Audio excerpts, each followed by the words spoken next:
अब हम तुम्हें गले नहीं, तुम्हारे भेजे में गोली मारेंगे, तुम्हारे आतंकियों के जो कश्मीर में माहौल ख़राब करने की कोशिश करेंगे। आतंकियों को छोड़ेंगे नहीं, जहां पाएंगे वहां घुस के मारेंगे। भिखारी पाकिस्तान, तू सुधर जा और ये सुन ले और देख ले, ये सेना के जवान ये छोड़ने वाले नहीं हैं। क्या रे पाकिस्तान भड़वे, तेरे रियाज नायकू जो 12 लाख का आतंकी था, उसको कैसे ठोका हमारे सेना के जवानों ने, देखा? कुत्ते की मौत मारा उसको। और जो कोई भी कश्मीर के अंदर आतंक फैलाने की कोशिश करेगा, उसको हमारे सेना के जवान ऐसे ही ठोकेंगे, ऐसे ही कुत्ते की मौत मारेंगे। पाकिस्तान, तेरी औकात नहीं है हिंदुस्तान से तू आंख मिलाए। हमारे देश का एक उत्तर प्रदेश तुम्हारे जनसंख्या के बराबर है। अगर वहां के लोग निकल पड़े ना सीमाओं पर, तो तू नेस्तनाबूद हो जाएगा, विश्व के नक्शे पर तू दिखाई नहीं देगा। कश्मीर में धारा 370 खत्म होने के बाद से वहां पर शांति ही शांति थी। एक बारूद नहीं फूटा वहां पर, एक कोई लफड़ा नहीं हुआ वहां पर। इससे बौखलाए पाकिस्तानी आतंकी सीमा पार करके वहां पर अशांति फैलाने का काम करना चाहते थे। जो लोग कहते थे धारा 370 खत्म हुआ तो कश्मीर में बारूद फट जाएगा, कश्मीर में युद्ध छिड़ जाएगा। तत्कालीन सरकार ने धारा 370 भी खत्म किया और वहां पर एक चिंगारी भी नहीं फूटी। जब से महुआ मुफ्ती को छोड़ा गया, अमर अब्दुल्ला को छोड़ा गया, उसके बाद से ही कश्मीर के अंदर आतंकवादी गतिविधियां बढ़ी। प्राइम टीवी के माध्यम से रवीश कुमार वहां के संचार बंदी का विरोध करता था कि वहां पर इंटरनेट चालू किया जाए, वहां के नेताओं को छोड़ा जाए, ये मानवाधिकार का हनन है, ये है वो है। क्या रवीश कुमार, आतंकियों के द्वारा हमारे सेना के जवानों को मारा गया तो तुम्हारे मुंह में दही जम गया? तुम नहीं बोल सकता? उन विधवाओं को क्या जवाब देगा तू? है तेरे पास जवाब? उन मासूम बच्चियों को जिसने अपने पिता को खो दिया, हमारे सेना के जवान मारे गए, तब तुमको बोलने को नहीं हुआ? तब तेरा मानवाधिकार नहीं सामने आया? तब तेरी रूह नहीं कांपी? तुम्हें डर नहीं लगा? और आज तू देश में आतंक फैलाने वाले लोगों के साथ खड़ा है, उनको बोलता है ये मानवाधिकार, वो मानवाधिकार। मानवाधिकार भी आतंकियों के लिए है क्या? मानवाधिकार अभी नहीं देख रहे? सेना के जवान हमारे मारे गए, उनके लिए मानवाधिकार बोलने के लिए नहीं है? वो अच्छा किया भारत सरकार ने कि रियाज नायकू का शव जो है उसके परिवार को नहीं दिया, नहीं तो ये लोग भी याकूब मेनन अफजल की तरह उनके जनाजे में लाखों लोग शामिल होते और उसको हीरो बना दिया जाता, और वहाँ के स्थानीय जवान युवा उसको देखते और आतंक की राह पर चल पड़ते। अच्छा है नहीं दिया। इन सेकुलर लिबरलों के सीने पर नमक छिड़कने का काम किया। आतंकियों के शव के साथ कोई भी रियायत नहीं बरती जानी चाहिए। इनको फेंक देना चाहिए कूड़े के ढेर में, जानवरों के बीच में फेंक देना चाहिए, जला देना चाहिए पेट्रोल डाल के। आतंकवाद का कोई धर्म नहीं होता ना, आतंकवाद का कोई धर्म नहीं होता ना। राष्ट्रीय टीवी पर बैठ करके ये कौन था, एक हैदारी, वो सिंपैथी दिखा रहा है रियाज नायकू के लिए। शर्म आनी चाहिए। हमारे देश की वोट बैंक 2024 में इन सबका खात्मा होगा। 2024 सबको जवाब दिया जाएगा। जो आतंकियों के साथ है, जो देश के खिलाफ है, सेकुलर लिबरल और टुकड़े टुकड़े गैंग, सबको जवाब दिया जाएगा। देश के खिलाफ बोलने वालों की नागरिकता छीन लेनी चाहिए, उनको उनकी सरकारी सुविधाएं बंद करनी चाहिए, उनको वोट का अधिकार नहीं होना चाहिए इस देश के अंदर। चाइना और पाकिस्तान को तो ये बात सबसे ज़्यादा चुभ गई कि लॉकडाउन के बाद से विदेशी कंपनियां भारत के अंदर निवेश करना चाहती हैं। तो भारत का माहौल कैसे खराब किया जाए, भारत में कैसे डर दिखाया जाए, कैसे विश्व को बताया जाए कि भारत सुरक्षित नहीं है रहने के लिए, कैसे विश्व को बताया जाए कि वहाँ निवेश करना ठीक नहीं रहेगा। इन सब से बौखलाए चाइना और पाकिस्तान ने साजिश के तहत हमारे देश के अंदर आतंकियों को भेज करके कश्मीर में माहौल खराब करना चाहता है। लेकिन अब राष्ट्रवाद उठ खड़ा हुआ है। सेना के जवान इन भड़वे आतंकवादियों को गोली मारेंगे। ये जय हिंद की सेना है। सेना लगातार जवाब दे रही है, मारे जा रहे हैं, फिर भी ये लोग मानने को तैयार नहीं हैं। जहां चाइना कोरोना संक्रमण फैला रहा है, वहीं पाकिस्तान अपने आतंकियों को भारत के अंदर भेज करके आतंक फैलाना चाहता है। ये दोनों देश मानवता के लिए दुश्मन हैं। इनको करारा जवाब दिया जाना चाहिए। सेना अभी अंदर घुस के मारेगी। पाकिस्तान, कश्मीर पे तू अपना राग अलापना छोड़ दे। कश्मीर तो तुमको मिलेगा नहीं, उल्टा पीओके भी छीन लेंगे। समझा? पीओके भी छीन लेंगे। अपने रवैया को ठीक करो। ये हिंदुस्तान है। हिंदुस्तान किसी के आगे झुकने वाला नहीं है, किसी से दबने वाला नहीं है। और ये जो भड़वे आतंकी हैं, जो हमारे कश्मीर में आतंक फैलाना चाहते हैं, वो अपने मंसूबे में कभी कामयाब नहीं होंगे। उनको जवाब दिया जाएगा। पाकिस्तान क्यों बौखला गया इतना?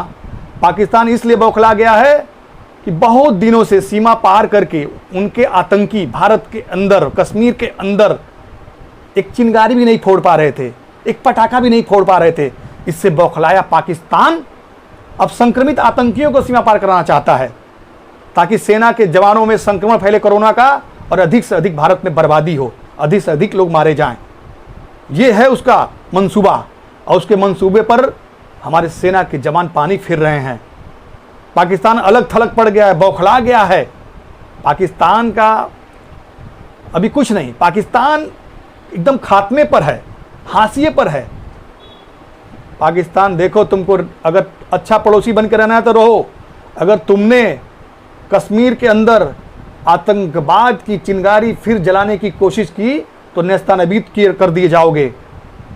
70 साल से हमने गले लगाया, 70 साल से हमने समझौता किया, 70 साल से हमने शांति की बात की कि पाकिस्तान सुधर जाएगा। बार बार मौका दिया, तत्कालीन सरकार ने भी मौका दिया कि ये पाकिस्तान सुधरे, लेकिन पाकिस्तान शांति की भाषा समझता नहीं है।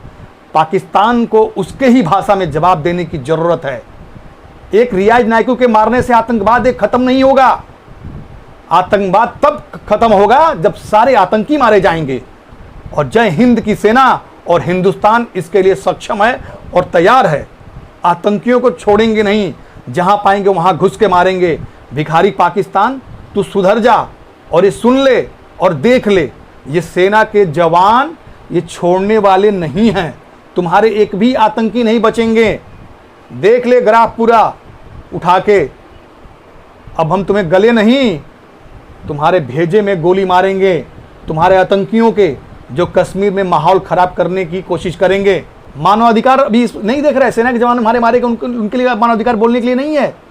वो अच्छा किया भारत सरकार ने कि रियाज नायकू का सौ जो है उसके परिवार को नहीं दिया, नहीं तो ये लोग भी याकूब मेनन अफजल की तरह उनके जनाजे में लाखों लोग शामिल होते और उसको हीरो बना दिया जाता, और वहाँ के स्थानीय जवान युवा उसको देखते और आतंक की राह पर चल पड़ते। अच्छा है नहीं दिया। इन सेकुलर लिबरलों के सीने पर नमक छिड़कने का काम किया। आतंकियों के सौ के साथ कोई भी रियायत नहीं बरती जानी चाहिए।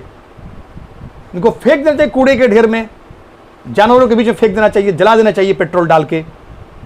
आतंकवाद का कोई धर्म नहीं होता ना, आतंकवाद का कोई धर्म नहीं होता ना। राष्ट्रीय टीवी पर बैठ करके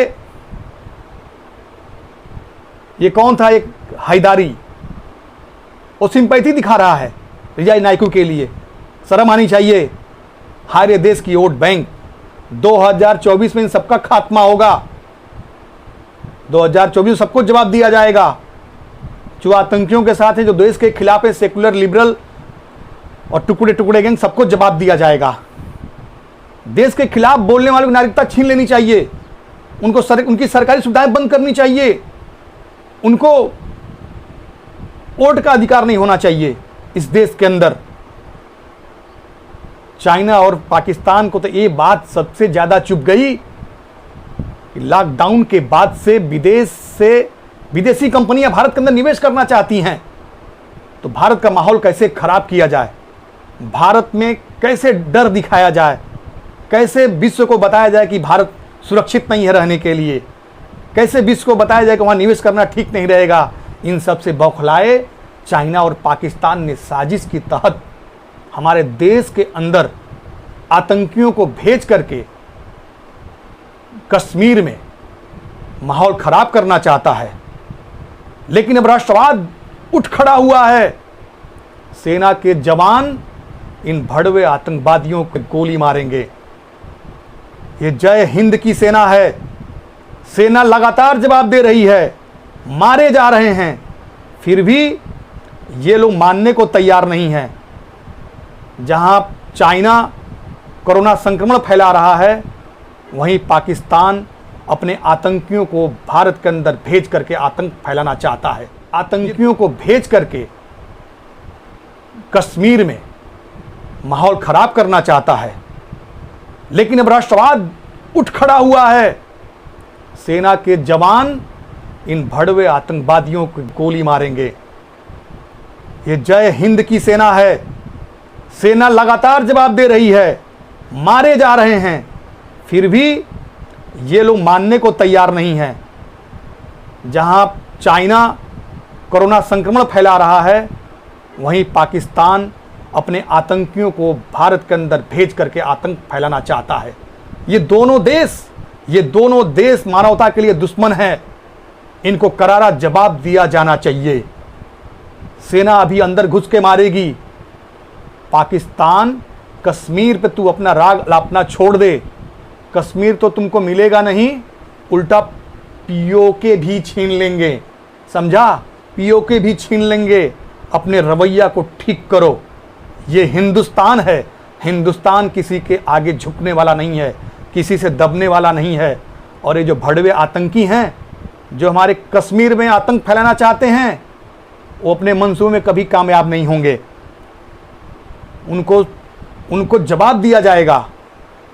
पाकिस्तान क्यों बौखला गया इतना? पाकिस्तान इसलिए बौखला गया है कि बहुत दिनों से सीमा पार करके उनके आतंकी भारत के अंदर, कश्मीर के अंदर एक चिंगारी भी नहीं फोड़ पा रहे थे, एक पटाखा भी नहीं फोड़ पा रहे थे। इससे बौखलाया पाकिस्तान अब संक्रमित आतंकियों को सीमा पार कराना चाहता है, ताकि सेना के जवानों में संक्रमण फैले कोरोना का और अधिक से अधिक भारत में बर्बादी हो, अधिक से अधिक लोग मारे जाएं। ये है उसका मंसूबा। और उसके मंसूबे पर हमारे सेना के जवान पानी फिर रहे हैं। पाकिस्तान अलग थलग पड़ गया है, बौखला गया है। पाकिस्तान का अभी कुछ नहीं। पाकिस्तान एकदम खात्मे पर है, हाशिए पर है। पाकिस्तान देखो, तुमको अगर अच्छा पड़ोसी बन के रहना है तो रहो। अगर तुमने कश्मीर के अंदर आतंकवाद की चिंगारी फिर जलाने की कोशिश की तो नेस्तनाबूद कर दिए जाओगे।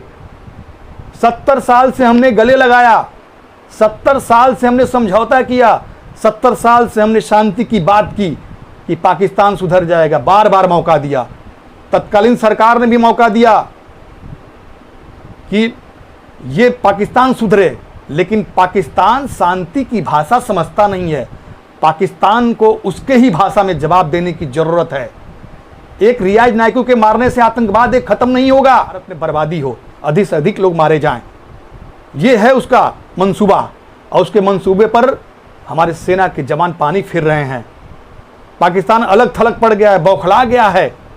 पाकिस्तान का अभी कुछ नहीं। पाकिस्तान एकदम खात्मे पर है, हाशिए पर है। पाकिस्तान देखो, तुमको अगर अच्छा पड़ोसी बन के रहना है तो रहो। अगर तुमने कश्मीर के अंदर आतंकवाद की चिंगारी फिर जलाने की कोशिश की तो नेस्तनाबूद कर दिए जाओगे। 70 साल से हमने गले लगाया, 70 साल से हमने समझौता किया, 70 साल से हमने शांति की बात की कि पाकिस्तान सुधर जाएगा, बार बार मौका दिया, तत्कालीन सरकार ने भी मौका दिया कि ये पाकिस्तान सुधरे, लेकिन पाकिस्तान शांति की भाषा समझता नहीं है।